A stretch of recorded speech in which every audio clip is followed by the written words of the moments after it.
manusia itu bisa kaya bisa miskin. Ketika dia miskin dia bisa kaya, ketika dia kaya dia bisa miskin. Tetapi yang menarik dan unik adalah orang ketika sudah tua dia gak bisa muda lagi.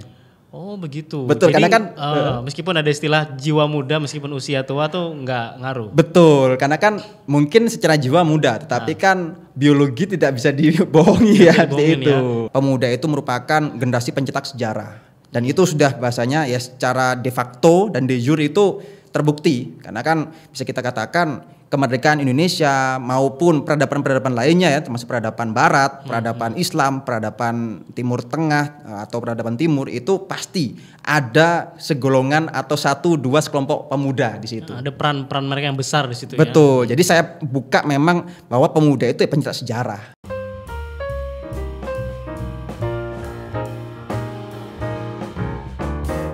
Assalamualaikum warahmatullahi wabarakatuh. Mitra Muslim, Indonesia ini punya bonus demografi yang sangat besar sekali. Jadi usia produktif itu lebih besar dibandingkan dengan usia-usia yang bawahnya ataupun juga usia di atasnya.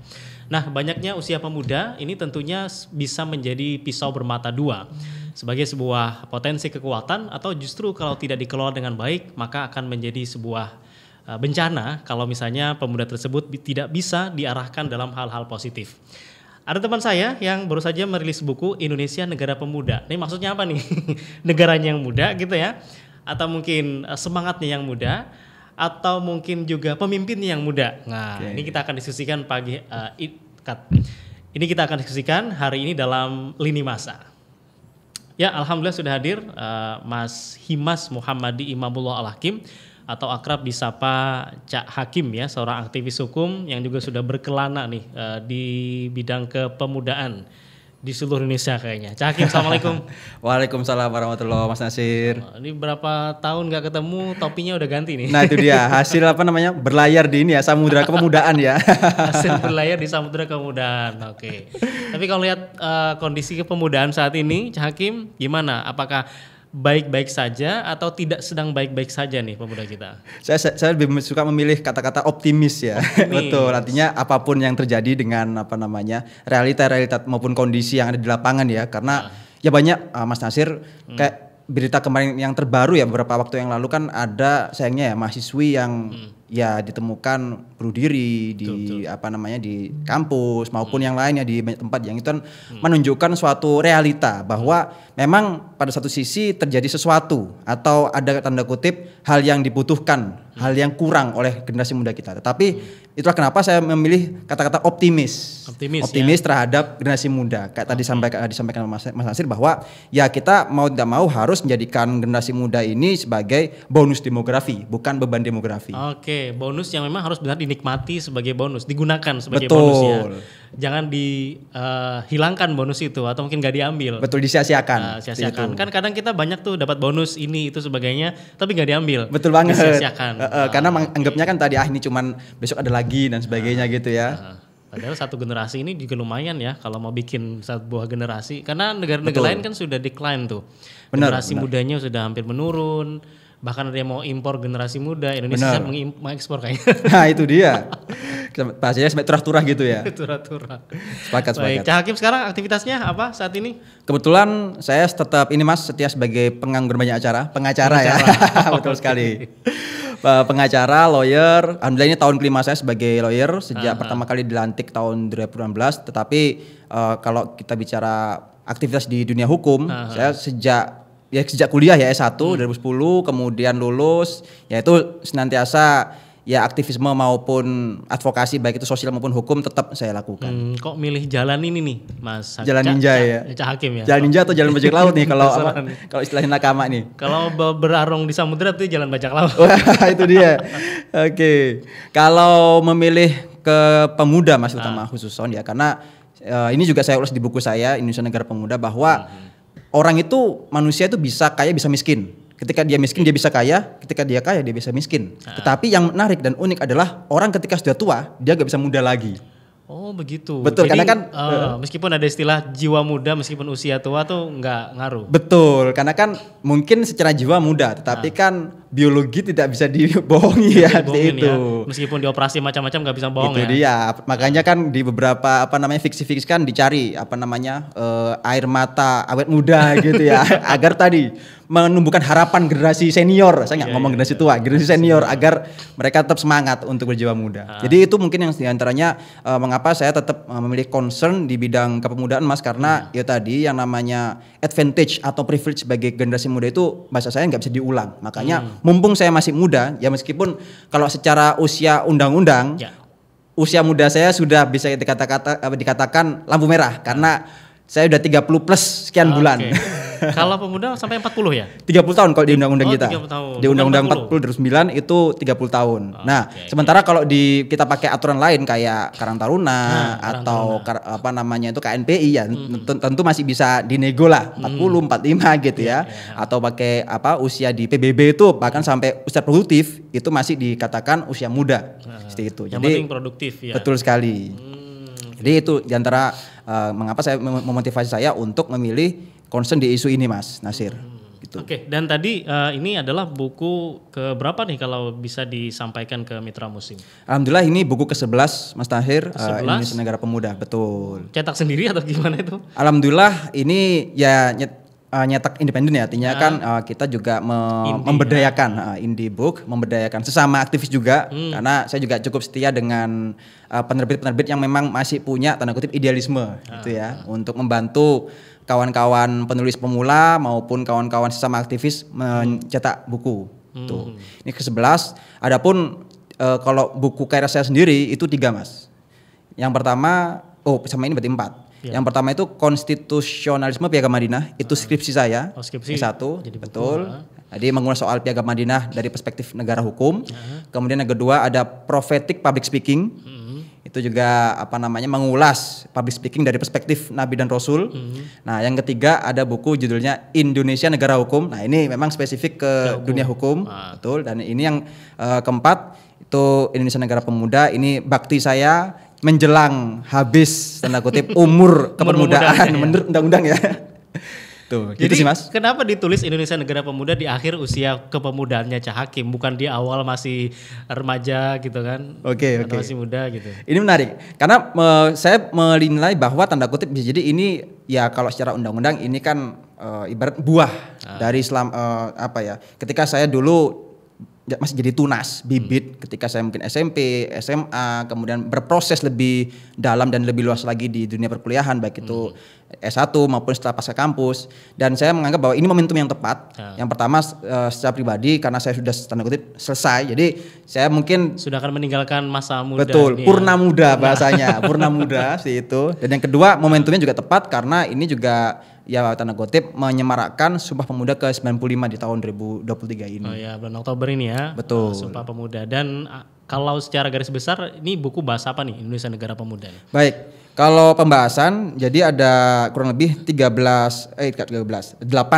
pembahasan umum dari buku ini, Mas. Mulai dari saya awali dengan bahwa pemuda itu merupakan generasi pencetak sejarah. Dan itu sudah bahasanya ya secara de facto dan de jure itu terbukti, karena kan bisa kita katakan kemerdekaan Indonesia maupun peradaban-peradaban lainnya ya, termasuk peradaban Barat, peradaban Islam, peradaban Timur Tengah atau peradaban Timur, itu pasti ada segolongan atau 1-2 sekelompok pemuda di situ. Ada peran-peran mereka yang besar di situ. Betul. Ya? Jadi saya buka memang bahwa pemuda itu pencetak sejarah seperti itu, baik secara pribadi maupun secara bersama-sama, berjamaah. Jadi bukan followers pemuda itu sebenarnya ya. Betul. Tapi dia pencetak sejarah. Ya, dia punya arus sendiri ya sebenarnya itu tadi. Baik itu mendukung atau bahkan tanda kutip ya bisa kita katakan memantik efek domino dari generasi-generasi yang lain.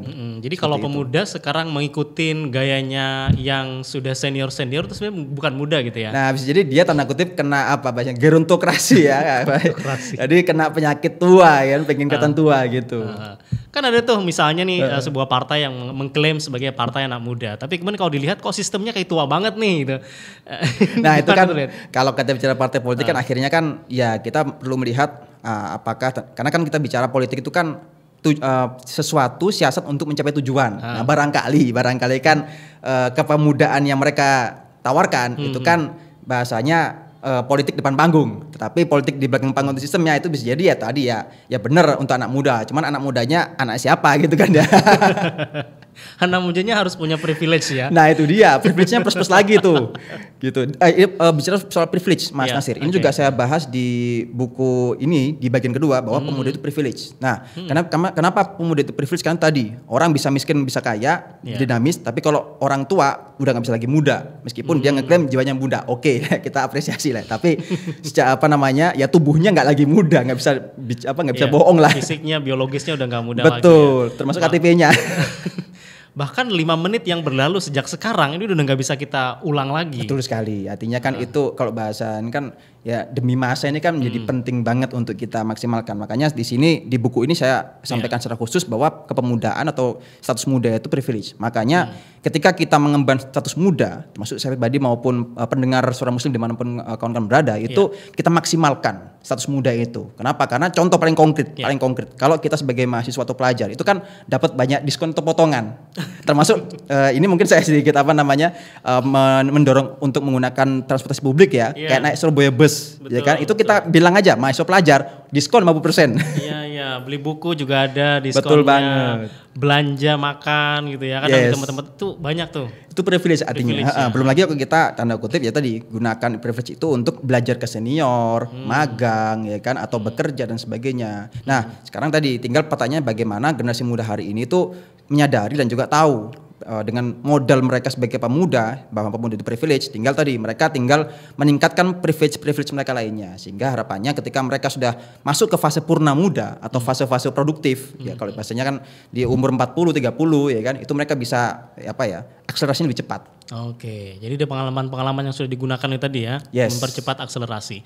Bicara tadi privilege yang didapatkan oleh generasi muda.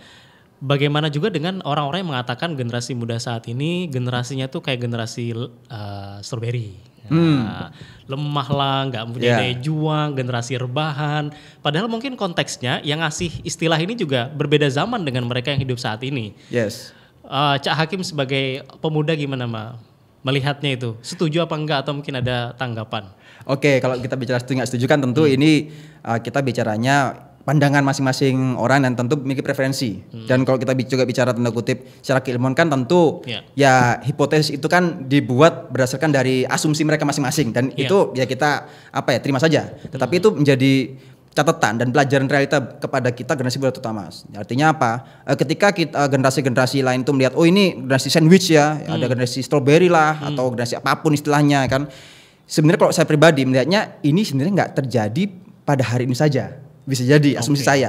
Itu bisa jadi juga terjadi di setiap generasi ya. Yes, setiap zaman. Setiap gitu zaman. Ya. Bedanya apa? Bedanya tentu hal yang mungkin membuat hari ini itu seakan-akan asumsi kita atau bahasanya bias-bias kita itu terjawab karena kan banyak ada sosial media.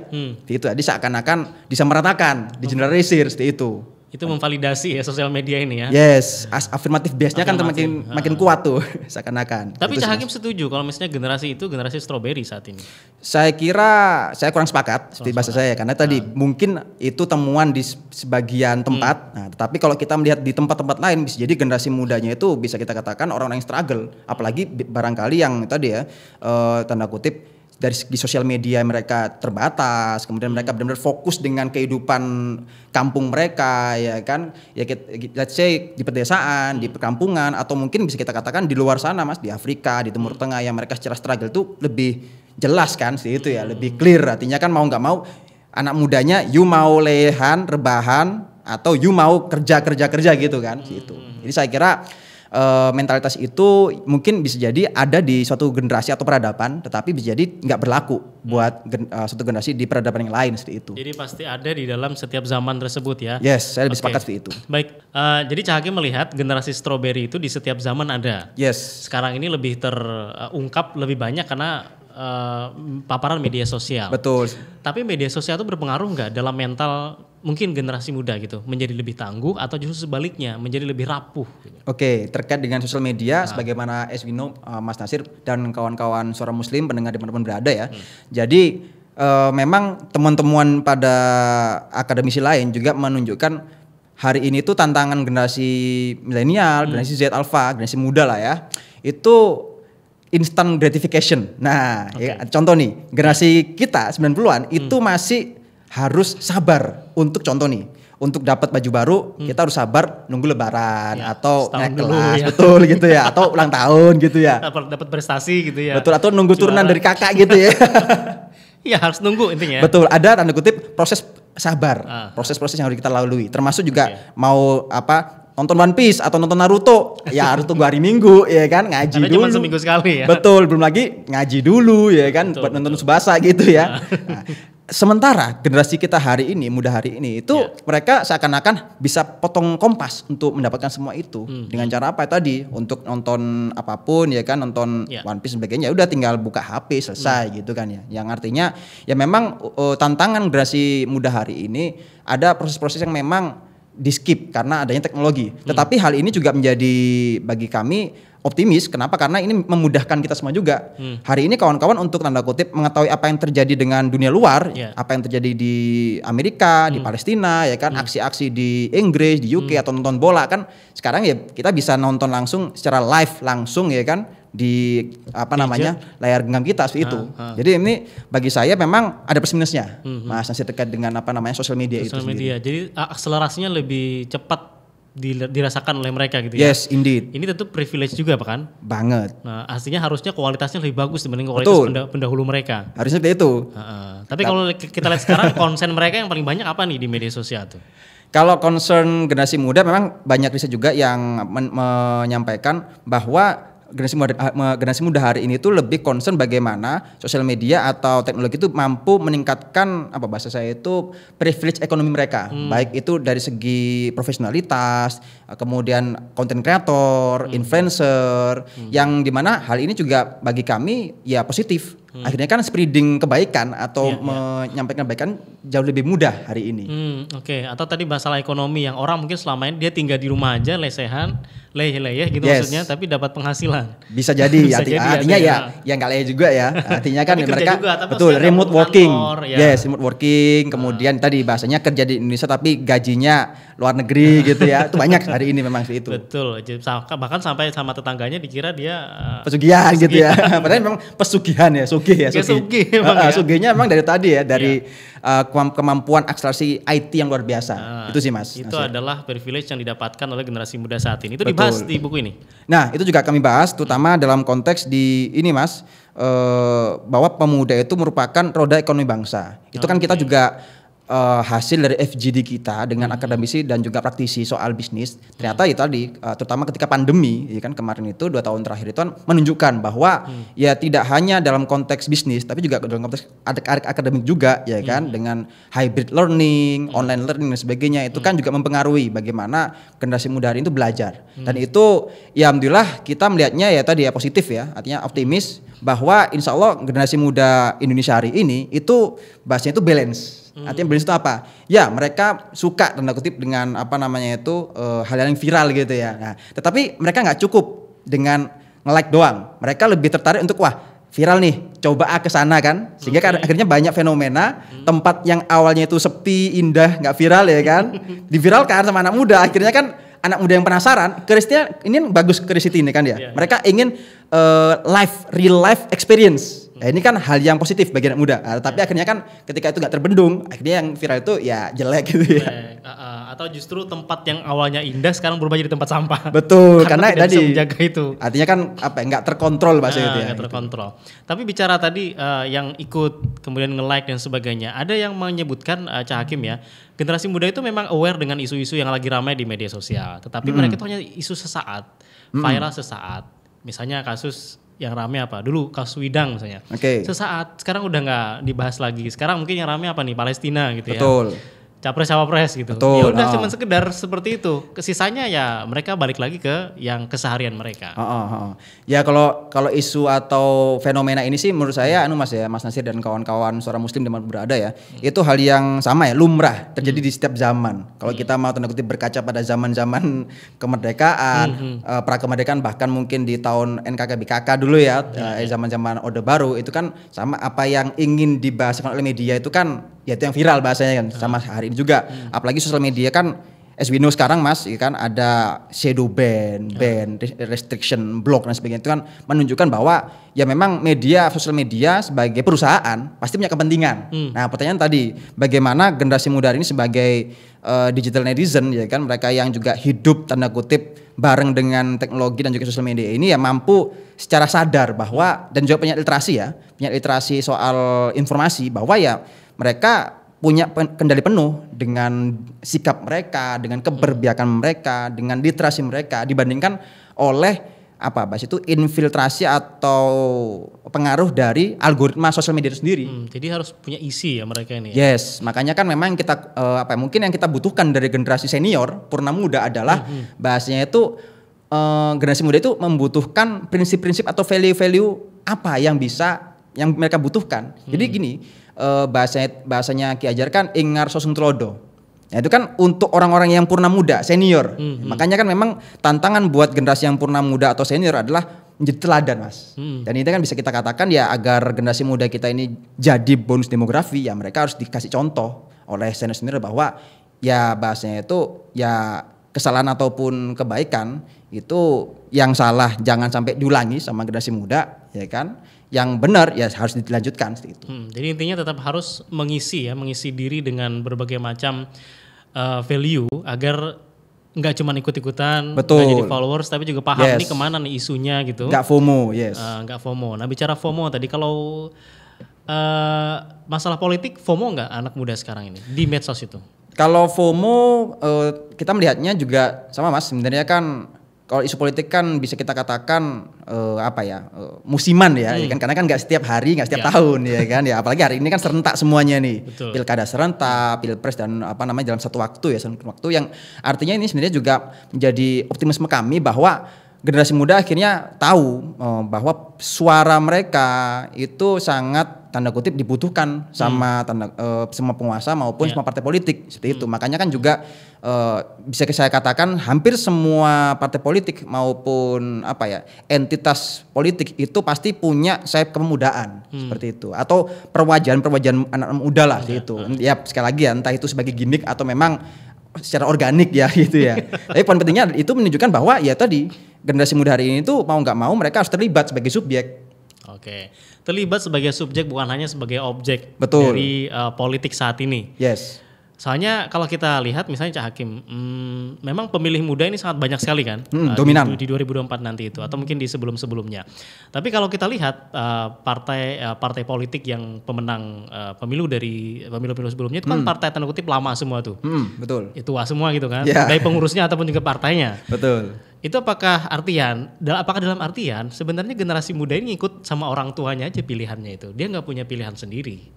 Ya sebenarnya kalau soal anak muda punya pilihan ya tentu masing-masing udah punya pilihan kan, karena kan dan mereka bisa memilih karena kan tanda kutip anak-anak muda yang umur 17 tahun ke atas yang sudah punya hak pilih masuk DPT ya atau minimal punya KTP itu kan mereka ke TPS, ke kotak suara kan nggak ditemenin orang tua lagi tuh. Iya.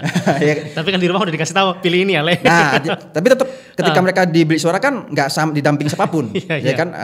Lu berjurdilnya berlaku di situ. Nah, katakanlah dia anak seorang tokoh sekalipun atau anak parpol sekalipun bisa jadi ya berubah. Nggak dipilih itunya. Betul lah, yang sesuai dengan bapaknya atau ibunya seperti itu. Ini yang menarik. Ya, artinya kan kemerdekaan itu kan benar-benar di hari-hari ini kan ruangnya sangat terbuka. Artinya kan dibuka sekali meskipun tentu tetap bertanggung jawab Mas Nasir dan kawan-kawan sekalian ya. Tapi poin pentingnya yang saya ingatkan bahwa subjek politik dalam konteks anak muda hari ini adalah kemerdekaan mereka untuk memilih dan bersikap. Oke, jadi bukan nggak harus, tidak semua mengikuti pilihan orang tuanya. Betul. Tapi kalau saya lanjutkan ke pertanyaan tadi itu, ini kan partai yang lama tapi kemudian bisa mendapatkan banyak suara, termasuk diantaranya pasti juga suara anak muda. Apakah kemudian mereka itu menarik bagi anak muda sehingga mereka memilih partai-partai yang seperti itu atau yang lama ini? Ya kalau kita bicara secara mendalam kan tentu banyak variabel yang mungkin bisa kita lacak Mas ya. Kenapa partai-partai bisa kita katakan itu yang sudah memiliki sistem yang mengakar ya, gitu ya, atau sistem yang kuat itu masih tetap di papan atas ya. Tetapi kan itu juga bisa menjadi tanda kutip pelajaran untuk partai lainnya bahwa ya memang untuk bisa mendapatkan kepercayaan dari siapapun ya, tidak hanya anak muda itu ya harus bahasanya itu ya good governance-nya ada di internal partai politik itu sendiri itu. Makanya bisa jadi juga anak muda kan melihat dan menilai, karena sekali lagi Mas, ya dengan informasi hari ini yang sangat banyak ya kan sangat mudah. Banjir ya tsunami informasi bahkan ya kan. Kita cari Cak Hakim di Google itu banyak semua informasi ada ya Mas Nasir. Yang valid atau yang hoax ya. Betul, baik itu media abal-abal ya kan atau media-media apa sebagainya. Itu kan menunjukkan bahwa generasi muda hari ini pun bisa tanda kutip mempelajari track record dari semua partai yang paling korup, orang yang paling korup, kemudian partai yang paling performance dan sebagainya. Itu kan sekarang lagi mereka terbuka untuk itu. Nah, tinggal tadi ketika ya informasi ini sudah dipublikasikan, tinggal bagaimana tadi ya bahasanya itu bagaimana generasi muda ini ya tadi mendrive diri mereka itu sebagai subjek kan. Karena subjek kan mereka sebagai drivernya. Oh ya, saya memilih partai ini, saya memilih caleg ini, saya memilih capres ini, saya memilih calon wali kota ini. Kenapa? Secara kritis, tidak hanya sekedar ya karena disuruh orang tua. Ini sebenarnya bahasanya kita juga nggak bisa ngelarang ya. Tapi kan tentu itu berarti dia objek. Tapi kalau dia subjek, ya saya punya pendirian. Nah, kenapa dia memilih gitu dan kenapa dia tidak memilih? Betul. Karena saya kemarin juga baru lihat ini daftar calon tetap gitu ya. Ini sebanyak ini saya juga bingung milih yang mana, nama-nama banyak banget nih ya. Nah, artinya kan kalau nggak punya pilihan, nggak punya kenal juga dengan orang-orangnya juga, akhirnya ya asal pilih. Betul. Atau ya bahas kita naudzubillah golput itu kan. Yang golput itu sebenarnya juga kita sayangkan. Anggaran negara kan sangat besar sekali untuk penyelenggaraan ini. Ya. Kalau golput, Cak Hakim, kalau anak muda itu yang menyebabkan mereka golput apa? Apakah kalau bahasa sekarang ya muak dengan perilaku-perilaku yang ada muak dengan world government gitu ya, dengan Yonko gitu ya. Atau memang karena cuman karena nggak ada interest, atau memang ya udahlah itu jalan aja, saya juga bakal tetap hidup kok meskipun nggak memilih. Ya memang ada beberapa faktor juga Mas Nasir dan pendengar Suara Muslim yang berbahagia terkait dengan alasan-alasan golput ya. Dan memang kalau kita bicara anak muda yang secara literasi itu sebenarnya sudah tinggi, itu biasanya karena ya kalau mereka punya trust issue dengan parpol ya terutama ya, karena kan kalau kita beberapa temuan itu kan di antara lembaga yang trustnya itu paling rendah kan partai politik. Seperti itu ya, di antara ada juga lembaga lain ya. Jadi trust issue. Yang kedua juga terkait dengan informasi juga. Barangkali informasi itu nggak sampai ke mereka. Entah itu masalah kapan nyoblosnya atau siapa orang-orang yang pantas untuk dipilih. Makanya ini juga dorongan dan motivasi untuk semua komponen negara ya, baik itu karena kan kalau kita bicara parpol ini termasuk komponen negara Mas Nasir, itu untuk benar-benar sosialisasi ke semua pemilih. Jadi harapannya semua masyarakat 280 juta orang ini tahu partai A sampai Z, kemudian kapan mereka harus milih, gimana cara dan sebagainya. Seperti itu. Oke, ada trust issue tadi ya kepada partai politik. Itu kenapa tuh kira-kira Mas Hakim? Ya kalau kita bicara trust issue kan berarti ada. Karena bisa jadi sebenarnya yang tanda kutip di media itu yang terus dibongkar sama media hanya 1, 2, 3 partai politik. Betul. Tapi kemudian orang menganggap menggebiauyah nih ya. Betul. Sama ya partai. Ya itu gimana? Itu hampir mirip kayak ini ya. Orang baru putus, ternyata semua cowok sama aja, semua cewek sama aja gitu ya. Nah, ya, akhirnya dia jadi LGBT. Indeed ya kan, atau tadi ya nyerong atau enggak child free sebagainya itu kan sama Mas ya. Itu, bagi kita fenomena itu kan hampir mirip. Yang artinya ya mungkin ada luka-luka pribadi ya kan, atau oknum-oknum yang bertindak menyelewengkan sebagainya yang akhirnya tuh menjadi afirmatif bias lagi kan. Hipotesis orang-orang awam yang akhirnya ternyata partai politik sama aja ya kan, yang ini korup, yang itu juga korup ya kan. Padahal kalau kita tanda kutip mau fair dan sebagainya ya kan, atau mau objektif kan harusnya itu tadi ya kita bisa menilai dari yang lain, performance, kemudian juga personal ya kan, kemudian sistem dan sebagainya gitu. Atau yang ini korupnya segini, ini korupnya lebih dikit gitu. Nah, dia ya bacanya lesser evil ya gitu ya. Bahasanya kan mencari yang mana mudorot yang lebih kecil lah bahasa gitu. Harusnya gitu ya. Gitu. Oke. Nah, kalau parpol sendiri gimana caranya untuk meyakinkan biar trust isu ini pelan-pelan tuh bisa dikikis ke khususnya generasi muda sebagai subjek dalam politik kita ini. Kalau mungkin ini masukan untuk partai politik, semua partai politik maupun bahasanya itu kelompok-kelompok politik yang baik, karena kan sekarang kan kalau kita bicara kelompok politik kan nggak cuma parpol Mas ya, ada kayak relawan A, relawan B dan sebagainya, yang itu kan menunjukkan mereka juga mungkin non parpol tapi mereka berpolitik gitu ya. Nah ini barangkali masukan kepada entitas politik adalah ya tadi tunjukkan bahwa keberpihakan terhadap anak muda ini benar-benar serius, tidak hanya sekedar gimmick ya kan, tapi juga organik, bahwa ini loh kader-kader parpol yang memang mereka ini berprestasi ya kan, memang mereka tanda kutip jadi bukan karena apa-apa kecuali memang mereka pantas. Jadi meritokrasinya tuh kelihatan banget. Kelihatan, karena ada kualitas. Betul. Jadi secara internal mereka sudah membuktikan di internal mereka sendiri. Oke. Gitu. Kalau 3 hari gabung terus jadi ketua umum itu masuk nggak? Ya itu lagi itu kan berarti ini. Kalau saya menilainya itu sebagai kecerdasan seseorang itu menggunakan privilege dia, itu kan. Nah, jadi artinya kita harus, bahasa saya itu harus salut dengan anak-anak muda yang tanda kutip satset lah ya. Satset 3 hari anggota jadi ketua umum itu kan, berarti orang ini memang tanda kutip cerdas nih anak nih gitu. Cetak sejarah kayaknya itu ya. Nah, itu dia. Oke. Nah, bicara tadi Indonesia negara pemuda, Cak Hakim. Apakah dalam artian para pemimpin Indonesia juga harus muda, tadi di level paling atas, capres-cawapres atau mungkin bawahnya lagi ke kementerian, kemudian ke kepala daerah termasuk legislatif seperti itu. Atau ya cukup diwakili yang berjiwa muda aja. Oke. Berarti kan ini bagaimana kita mendefinisikan kepemimpinan dengan anak muda. Mas Nasir dan kawan-kawan sekalian. Jadi kan ini mungkin guru saya menasihatkan bahwa leadership it's not about position, it's about contribution. Bahwa kepemimpinan buat apapun itu enggak sekedar soal posisi, jabatan ya kan, atau ya tadi pangkat dan sebagainya, tapi itu lebih pada kontribusi. Ya kan, dan itu ya bisa kelihatan lah ya ketika orang itu hanya, kalau bahasanya itu kan ada tokoh-tokoh yang menganggap 5 level kepemimpinan, yang paling rendah kan hanya mengandalkan dia sebagai ketua pimpinan ya kan, suruh-suruh dan sebagainya. Beda dengan yang memang dia ya tadi secara organik ya manunggaling kawulo rakyatnya lah bahasanya ya. Dia bersama-sama rakyat untuk berproses, termasuk anak muda. Makanya kan kalau kita melihat di Indonesia era kemerdekaan maupun hari ini sekalipun, ya kita melihat bahwa anak-anak muda yang tanda kutip jadi pemimpin itu mereka rata-rata berproses seperti itu. Ya kalaupun mereka yang karbitan itu kan kelihatan. Kalau mereka karbitan dan mereka masih bisa bertahan, berarti kan mereka ya atas proses itu kan sabar, teguh ya. Dan mampu bertahan dari betul, dari karbitan itu biasanya itu memantaskan diri segera dengan cepat akselerasi. Itu saya kira bagus. Artinya ya dengan privilege dan karbitan itu mereka sadar diri, akhirnya kan karena sadar diri ya udahlah saya harus banyak belajar. Sudah kadung nyebur nih ya. Betul, mau nggak mau kan harus memantas sendiri. Sementara pun juga sama, mereka yang memilih untuk dari bawah pun ya saya kira juga harus kita apresiasi ya, karena tadi mereka memilih untuk berproses, karena mereka barangkali ya sama Mas ya, saya yakin bahwa la yukallifullahu nafsan illa wus'aha, bahwa Allah itu nggak akan membebani orang itu kecuali ya sesuai dengan kapasitas kita. Dan ketika katakanlah besok dipilih jadi pimpinan partai, ya berarti ya itu harus kita lihat anak muda ya Mas ya, harus kita lihat sebagai kacamata optimis. Bukan, waduh, minder saya jadi pimpinan nih, berarti ya semakin loyo, enggak. Tapi kalau anak muda ya udah, saya karena amanah dari katakanlah masyarakat atau pimpinan atau apapun, jadi ketua parpol kah, atau jadi ketua organisasi lah, atau jadi ketua BEM sebagainya, ya udah, ya kita harus memantas sendiri.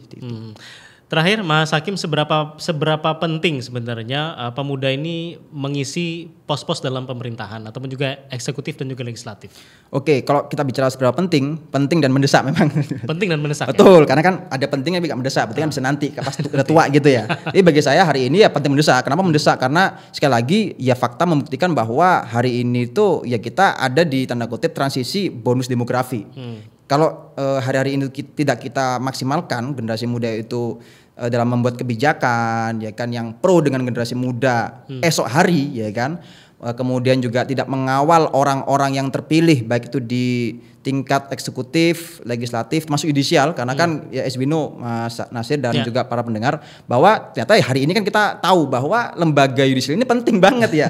Karena mereka wasit ya kan, ya bisa menentukan oh ini gol ini enggak gol gitu ya. Wasit tapi agak dikit jadi pemain juga. Nah itu dia, artinya kan kalau dia contoh nih kan, ya ini contoh nih satu Sevilla lawan Madrid. Nah, wasitnya Barcelona. Ini kan pasti ya saya mending menangin Sevilla dibandingkan Madrid kan. Artinya kan meskipun dia bukan orang Sevilla kan, tapi ada keberpihakan. Makanya kan penting banget untuk anak-anak muda ya tadi memantaskan diri sejak dini ya. Karena tadi baik bagi kawan-kawan yang masih pelajar ya perbanyak belajar soal apapun itu, terutama mengetahui mau jadi apa. Ya kan, mau jadi presiden, mau jadi anggota dewan, mau jadi pejabat eselon 3, 2 dan sebagainya, atau mau jadi hakim, harus dipersiapkan. Kenapa? Karena ketika nanti kawan-kawan generasi muda ini masuk ke dunia kampus dan juga berproses pasca kampus hingga nanti umur 30-40 itu kan tadi memaksimalkan potensi dan privilege mereka. Sehingga akhirnya ketika nanti kawan-kawan generasi muda ini ya qadarullah Allah berikan kepercayaan, dia manahkan kawan-kawan ini di usia muda, itu kawan-kawan nggak gelagapan. Udah nggak kaget lagi gitu. Betul, ya. dan juga cepat belajar. Jadi saya kira penting dan mendesak. Kalau penting dan mendesak berarti cari pimpinan yang muda juga dong. Kalau ya tadi kalau saya sih memilihnya muda yes, tapi jangan cuma muda karena tadi ya kita kan memilih kan harus ada kapasitas juga. Yes, keahlian juga kan sih itu. Artinya kan pengalaman juga ya. Betul, pengalaman, keahlian. Artinya kan itu tadi apakah orang ini katakanlah memang kalau bahasanya itu dia masih minim pengalaman tapi apakah dia punya keperbiakan yang jelas dengan anak muda. Kan jangan-jangan dia cuma gimmick doang kan tadi bahasanya itu antek-antek senior gitu bahasanya. Usianya aja muda tapi antek betul, antek senior. Jadi dia dipilih oleh para seniornya. Betul, bahasanya itu kan jadi perwakilan senior. Jadi saya kira untuk generasi muda ya kita tentu lebih cerdas, punya literasi yang tinggi. Jadi saya kira instrumen atau variabel memilih kita ya, memilih apapun lah ya, termasuk memilih istri, kan, memilih pasangan kan nggak sekedar cantik doang kan, ya. Tapi juga kita lihat lainnya bibit bobot sama, nggak sekedar rupanya di depan doang anak muda, tetapi ternyata di belakang berarti oligarki semua ini kan bahaya juga ini ya. Dia kita harus ini apakah dia berpihak dengan rakyat? Oh ya, kemudian apakah dia pembelajar cepat? Kemudian apa bahasa itu berdampak pada bonus atau beban demografi ke depan. Ini kan juga harus kita pertimbangkan juga. Oke, terima kasih Cak Hakim diskusinya hari sama-sama ini. Mas Nasir. Memberikan semangat yang luar biasa nih ke semua penonton dan juga pendengar ya. Oke. Semoga bisa diskusi lain kesempatan mau nyampaikan apa? Pantun boleh? Pantun. Wah, oke. Cakep. Belum ya? Oh, belum. Hari Minggu renang gaya dada. Tetap semangat anak muda. Oke, itu kan dulu. Terima kasih Cak. Sama-sama. Saya nggak bisa pantun ya. Saya jawab dengan salam aja. Assalamualaikum. Oke, waalaikumsalam warahmatullahi. Baik, dan mitra muslim, demikian tadi diskusi kita bersama Cak Hakim, aktivis muda ya, juga aktivis hukum Indonesia Negara Pemuda. Jangan sampai bonus demografi ini menjadi beban demografi, dan juga pastikan kita semua generasi muda ini menjadi subjek ya, baik dalam politik ataupun juga dalam hal lainnya. Tidak hanya menjadi objek, boleh sih jadi objek sekali gitu ya, tapi pastinya harus tetap menjadi subjek, punya pendirian, punya isi, kemudian juga punya value dan terus belajar. Demikian Lini Masa dan saya Muhammad Nasir pamit dari ruang dengar Anda. Subhanakallahumma bihamdika, asyhadu an la ilaha illa anta, astaghfiruka wa atubu ilaik. Assalamualaikum warahmatullahi wabarakatuh.